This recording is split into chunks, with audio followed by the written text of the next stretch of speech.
Here. Okay. Hello. Where was I born? I was born in Chicago, Illinois in 1930 on the 22nd of June. That's about it. It was a bright sunny day. What else would you like? What kind of hardships or tragedies did my family experience? Well, we had a tragedy. My mother died when I was 3.5 years old. And my father remarried. And then my father died when I was 9.5 years old. How did they die? Huh? What did they die of? My sicknesses. My mother had, That is my lens attached. Okay, continue. my mother died of, no, she died of a strep throat and an asthma attack. My father had a gallbladder operation that didn't go well. So I went to live with an aunt and uncle. My brother and I, Frank, and I went to live with an aunt and uncle. And our two grandmothers lived immediately next door. And we lived in a hotel. And we had an apartment, and their apartment was right next to ours. Now your next question is, do we have any special ways of celebrating holidays? Well, I had an aunt and uncle and two cousins that lived a block away. And so the whole family would always get together for Passover, Thanksgiving, special holidays. So the only way we celebrated them primarily was by eating.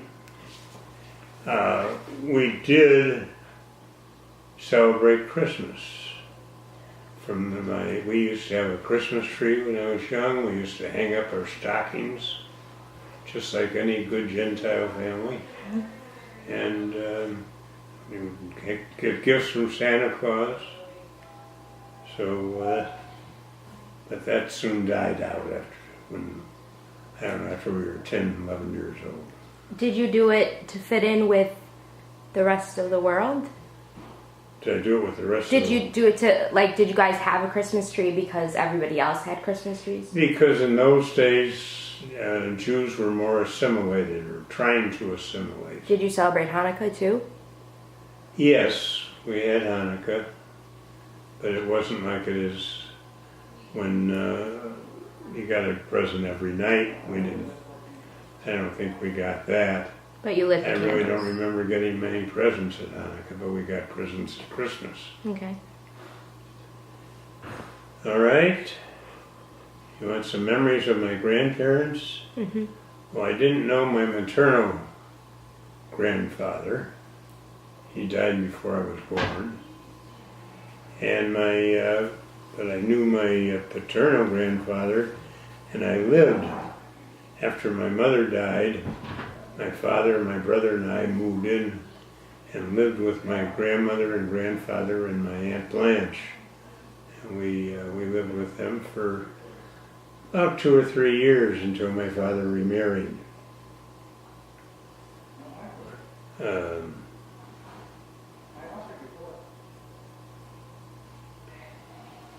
I got a lot. My grandfather was a great guy. He was one of the kids. He was always playing with us.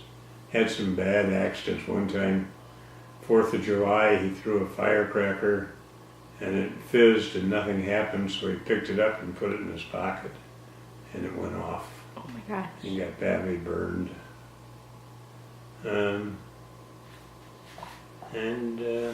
My grandmother was a real head of the family, kept everyone together kind of person. What did Grandma Blanche do? Like, what was her job? Did she ever work outside the home? Grandma Blanche? Yeah, she worked. She was single when we lived with her and my grandparents.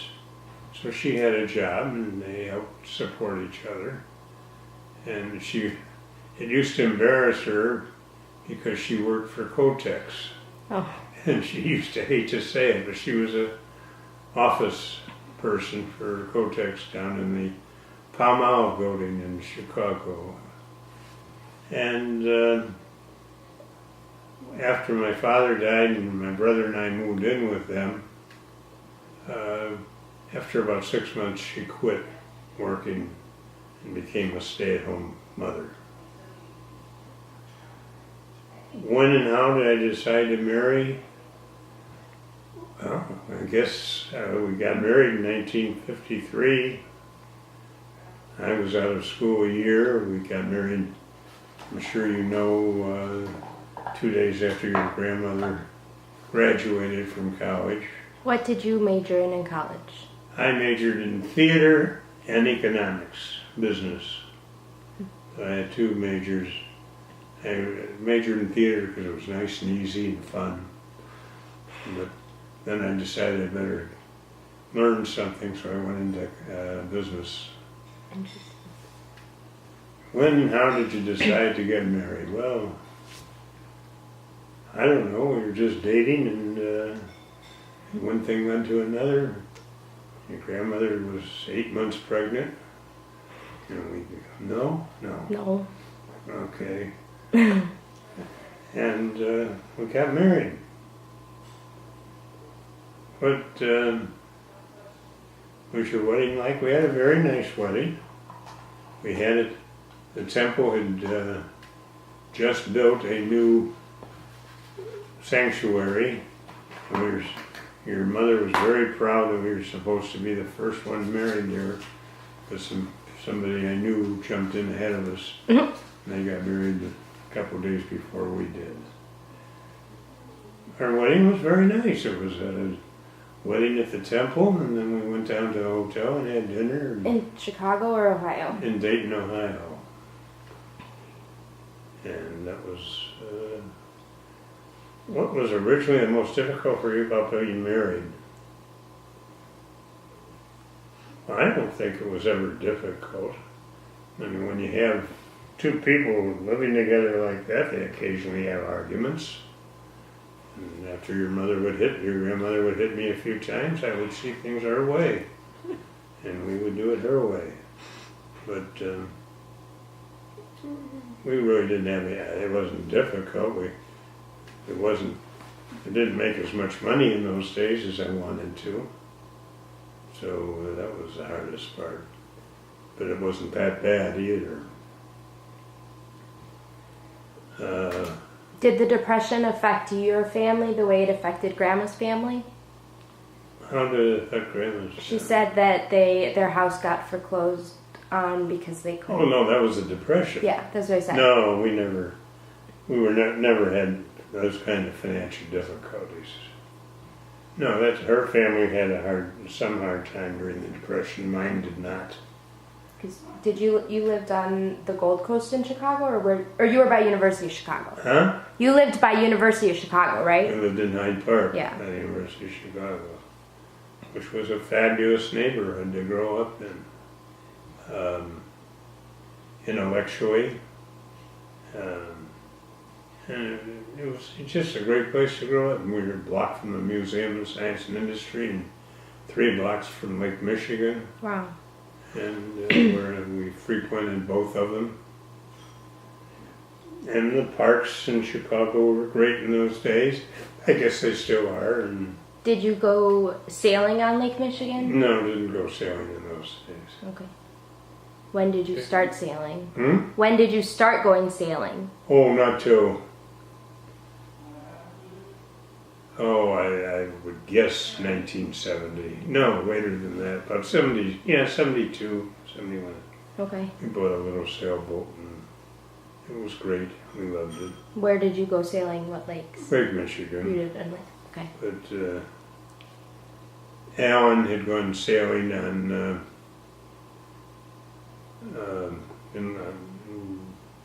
near Washington, D.C., and on some big trips, and so I assumed he knew something about it. And we bought the sailboat, but it was a small sailboat and very easy to handle.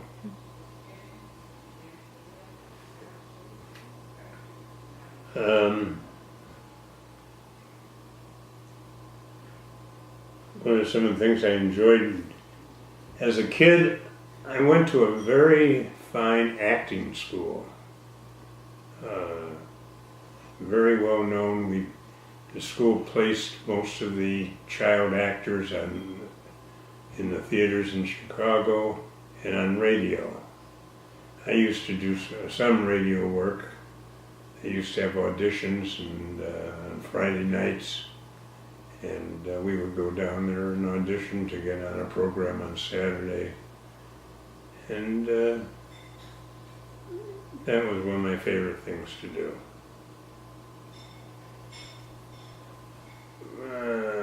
One of the other things I did as an adult, you already know that we went on lots of picnics as a family, and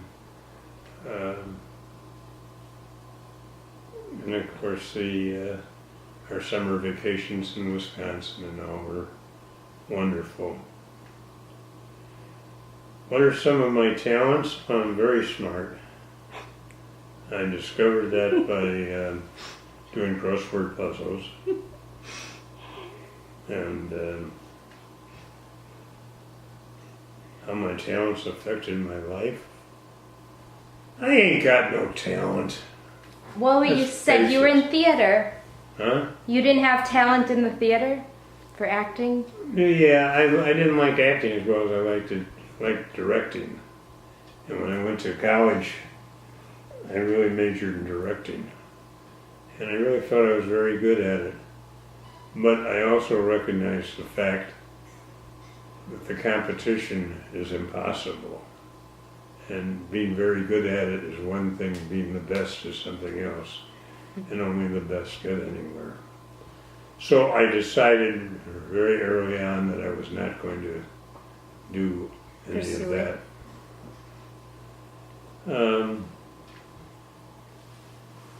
As a young adult, I had a million jobs as a kid. I really did. I delivered dry cleaning. I started by building a little wagon and meeting people outside the Jewel grocery store and offering to carry their packages home. I worked for a company that addressed envelopes, and I worked for an uncle who had a printing business. I had so many jobs. I worked in drugstores. One of the first drugstores I worked in was owned by an uncle. And the first day I went to work was after Sunday school. I went in about 1 o'clock, and he said, go behind the soda fountain and work there. So a kid came in, and he wanted an ice cream cone. So I made him an ice cream cone. I mean, I had the scoop and the cones and nothing to it.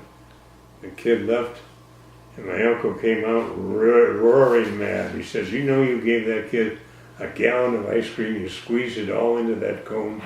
And he said, much too much. So I said, okay, I learned. A few minutes later, a kid came in and bought something with a silver dollar. In those days, we had silver dollars. I really didn't know anything about silver dollars. So I figured it was a $50 and I gave him change. My uncle came over, he looked in the cash register, he says, you gotta go find that kid and give him the rest of his money. I said, I don't know where he is. He said, you walk over this neighborhood until you find him and give him this change. I don't remember the outcome. But I had so many jobs. Yeah. Never got fired from them. Just kept upgrading myself and enjoying them. What did I do for a career? Well, I was supposed to go in the mortgage loan business, but through complications that didn't work out, and I was only in it for about 6 or 8 months. And I had to get out. And I had to find something to do, and I really didn't know what to do. I was 22 years old, 23 years old. And I really had no experience. So I went in the life insurance business. And I hated it. And I was in it for 15, 16 years. But after about a year, I started selling automobile and fire insurance and household insurance, homeowners. And I wasn't allowed to company wouldn't allow it, but I did it anyway. And soon I had more people coming to the insurance counter to pay my premiums than the life insurance people had. So I had to get out and go into an office, my own office. And I was in that business for 16 years. Then I had a heart attack.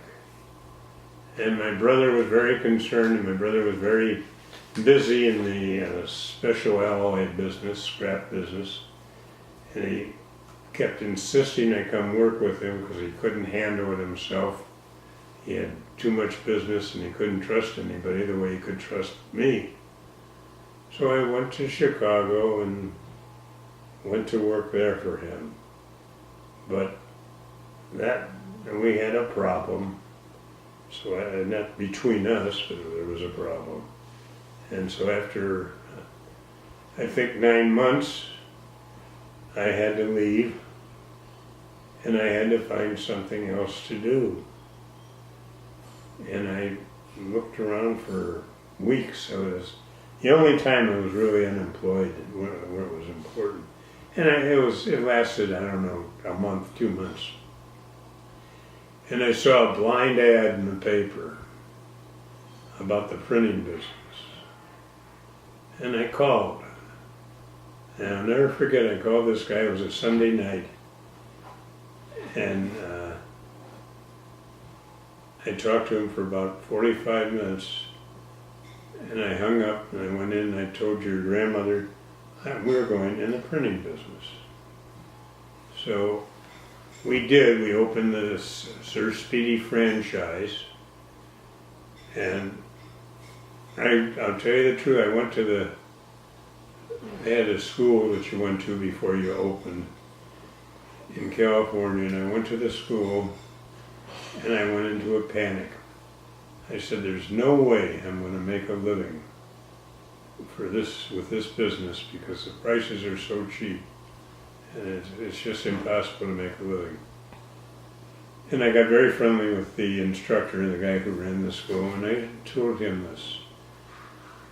3 days after I opened, I called him and told him, and I used to say to him, I'll never do 100 hours a day. And I called him, I said, we just did $150. Third day, second day. And it took off from there. And we never looked back. And the business provided an excellent living. What kind of things did you print? Did what? What kind of things did you guys print at Sir Speedy? Well, we could print anything, letterheads, envelopes, menus, business letters, brochures, newsletters, programs. The first year was an election year. And the McGovern was running for president, and his offices were 2 blocks away. And they became a very big customer. They kept coming in. And I had a problem with them because they're known that political campaigns don't pay their bills. So I had a rule with them that everything was to be cash on the barrelhead. And they didn't like it, but they did it. And because we could provide service, great service. And because of them, that was one of the reasons we took off so well. It was a big customer. And after the election, by that time we had developed a number of good customers, and we had a good business, a very good business. And we kept it for, 12 years, I think. I wanted to give it away to somebody, but they didn't want it. They thought we worked too hard, but we didn't. We didn't work nearly as hard as they thought we did, and we were making big, big money, but they didn't want it. So that was my career. And I retired when I was 53 years old, and haven't stopped playing since then. Describe the birth of my children. They were hard. Oh God, I suffered. I yelled and screamed. It was terrible. But they got born. What were they like when they were young? They wet their pants a lot and ate a lot of food. They still do. Of course, our one son was killed when he was, I think, 22 or 23 years old, and that was a blow to us. But we had two wonderful girls, and we did very well. Hold on one sec. What relationship were each other and you like when they were young? We had a good relationship. We did a lot of things together. I don't know.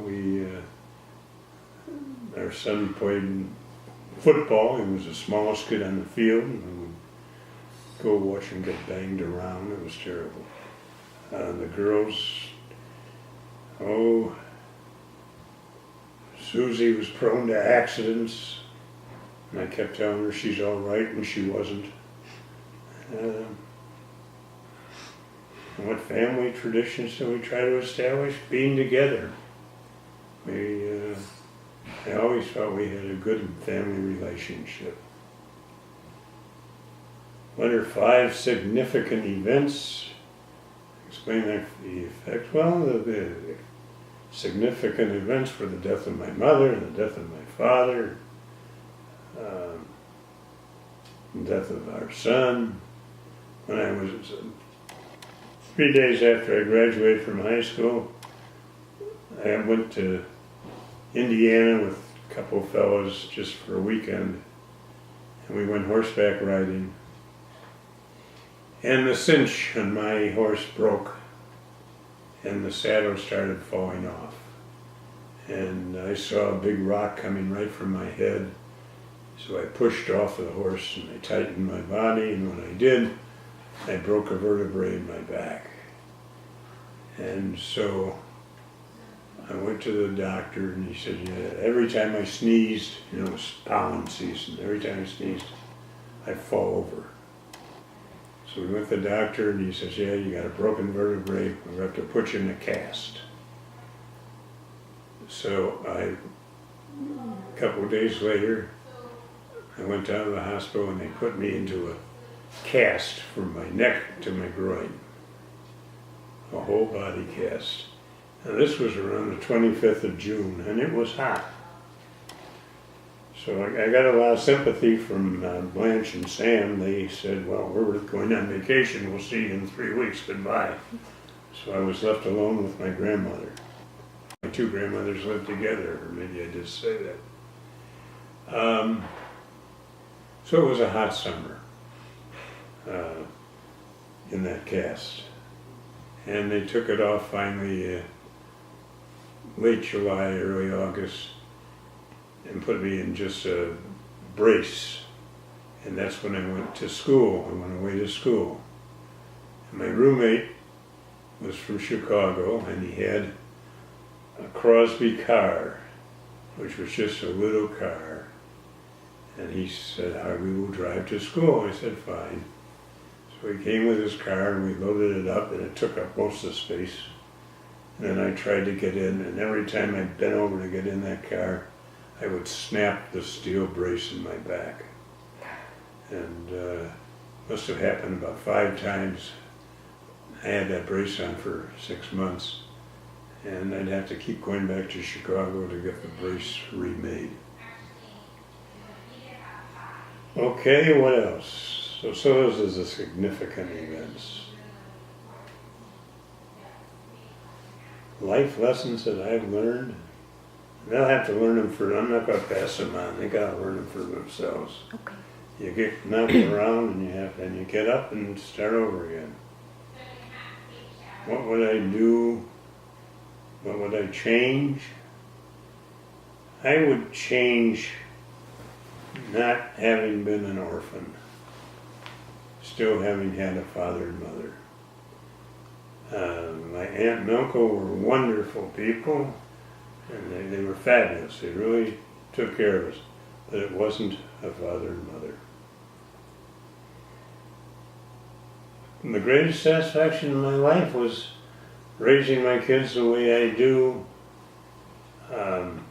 The fact that Gloria and I have provided for 6 college educations at private schools without anybody having to borrow any money was a great satisfaction to me.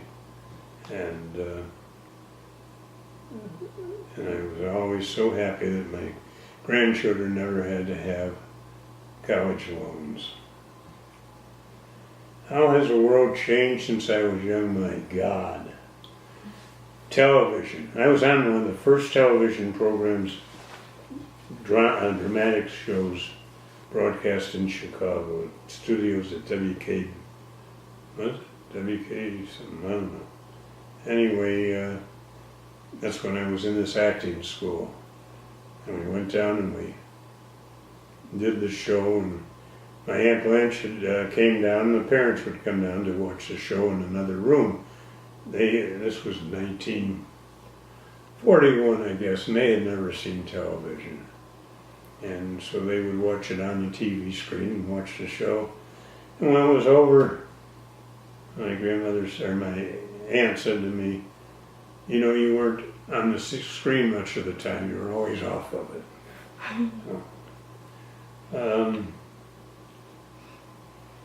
How has the world changed? Oh my God, aviation, computers, communication, it's unbelievable what we've seen. Everybody knows about the changes since the 30s to now. Primarily, communication, I think, is the biggest thing. My brother was in the Army, but he never went overseas. He was the only one during World War II. Then I didn't have to go in the Korean War because of my back and my flat feet and my eyesight and my asthma. And God knows. Anyway, I went down to going in to take my physical, and they threw me out in 5 minutes. It was very nice. Did I support or oppose the war in Vietnam? I guess I believed most of the information that came out of Washington and the domino theory. And I didn't express it. How did I express it? I didn't march or wave flags. Did you ever, for anything, join in a protest like that? Never joined a protest. I was in ROTC in high school, but that was primarily so I wouldn't have to go to gym. And when I graduated, I was the lowest ranked member of the ROTC. Did you play sports in high school, or did you ever play sports? No, I went out for football, and the cleats hurt my feet, and it lasted about 5 days, and I quit. But I had a lot of activities in high school. I was an editor of the yearbook, which I enjoyed thoroughly, and I was a movie operator. It just looked like fun, and when you had a free class, they would tell you to go run a movie for somebody. And when I went away to college, everybody was working in those days for 75 cents a dollar, or $1.50 an hour. And I saw a notice they wanted movie operators. So I signed up, and I think I was getting $4 or $5 an hour. Wow. It was the highest paid job on campus. And I made out like a thief. It was great. Did you ever play an instrument? Never played a kazoo. No, I never. Did you sing? Cub Scouts. I didn't go on the Boy Scouts. And I tried to play the bugle in the ROTC so I wouldn't have to march. But I was pretty sour, so that didn't work. So they made me something else, and I didn't do that well. That's why I graduated the lowest rank. We had, I don't know, maybe 50 or 100 guys, maybe more, in our graduating class from ROTC. And I was the lowest rank there. I was very proud of that. What high school did you go to? I went to Hyde Park High School, which was a great school. It was in a good economic area. And we had fabulous teachers. I had teachers who taught my uncle 30 years before. Wow. I can even give you their names now. We had one who was, whenever we had a fire drill, she was on the first floor. She would open the windows and tell us to get out, go out the windows, don't go out the house. She was crazy. So when I was in high school, they used to have fraternities and sororities, and they would have big, big dances, formal dances. They would go together with a school from the other side of town, and we used to go to those all the time. It was a great social life. And do you remember what? Were you in a fraternity in college? No, I was not. Grandma was in a sorority, wasn't she? Huh? Grandma was in a sorority, right? She was in a sorority in high school and in college, both. But in college, we didn't have any Jewish fraternities. It was a small school. And really I was discouraged by my folks from joining a fraternity. Now you want to know my first contact with inventions? Well, I told you about television. Mm-hmm. The first TV was, I was working in Dayton for an uncle and staying with him, I think, and in the summer. And this was 1950, 51. And they bought a TV, a big screen, as big as they came in those days. And everybody would come watch it.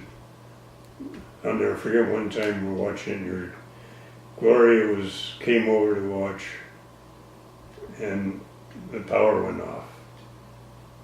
And my aunt said, "Who shut off the TV?"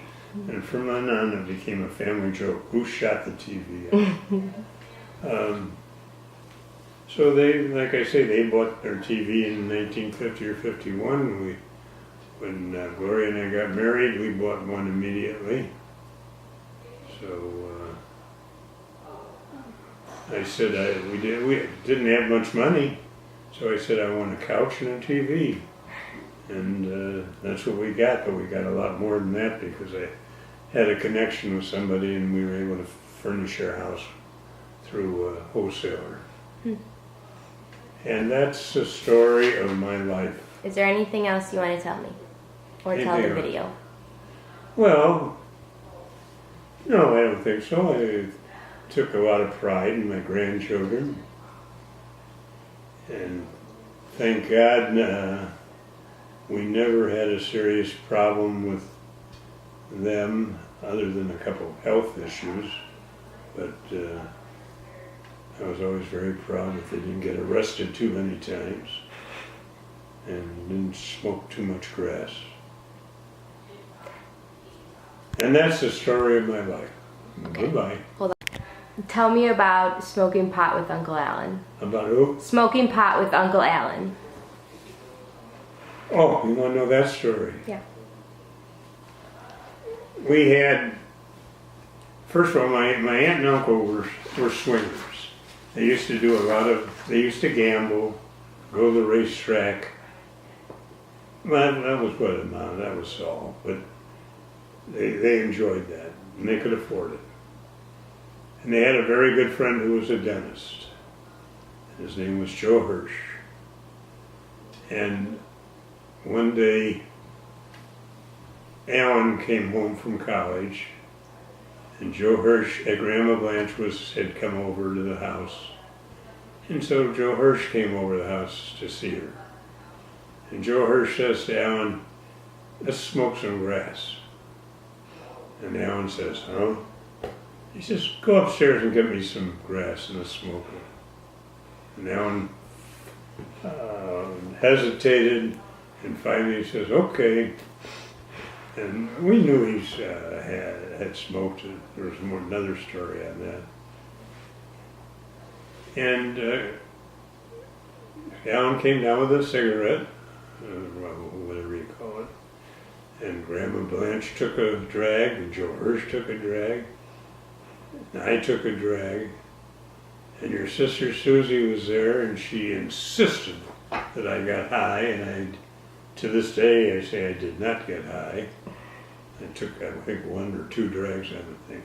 That was the whole story. And like I say, Grandma Blanche had some, so I used to say Alan turned his grandmother on. But it was nothing serious. It was a joke. So that's that. The other thing with grass, did Grandma tell you about when she found the grass in Alan's bed? Mm-mm. We had talked to our children about grass, narcotics, and said, we know what your peers are doing, and if you're going to do something we want to know and we want to help you, you don't have to hide it from us. So Alan hid it. He, one day your mother was making his bed and she went under it to dust or something, and there's a cover underneath the mattress on the bed, and she pulled the cover back and she found a bag of weed. And she panicked. She said, what am I going to do? What are we going to do? I said, well, there's not much you can do. Don't worry about it, and we'll talk to him about it and make sure he doesn't get in trouble. So she had called me. I was at the shop working. And right after the phone call, the director of the temple came in with some work for me to do. And he was a child psychologist and worked with children, did all kinds of things. So I said, I'm all upset. He said, why are you upset? I said, because Gloria just found some grass in Alan's bedroom. What should I do? He says, well, the first thing he should do is tell him to make sure he gets good stuff, because there's bad Mexican grass going around and he can get sick.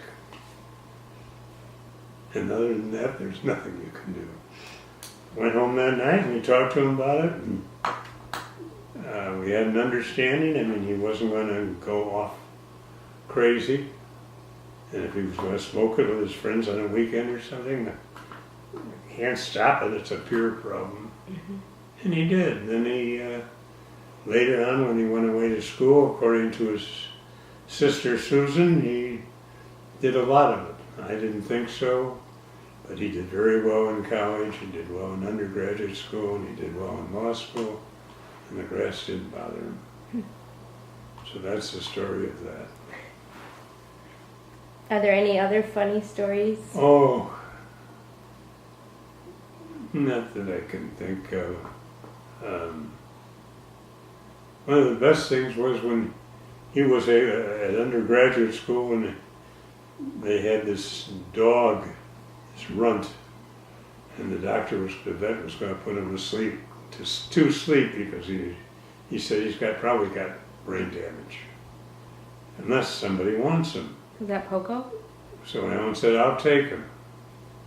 Well, the dog was always a runt, which was not real small, but it was a golden, so it never reached full size. Had no brain damage, and was a fabulous dog. We trained him pretty good. He lived with us for a while, and then when Alan graduated, he went to Europe, and he said, don't give her away until I leave.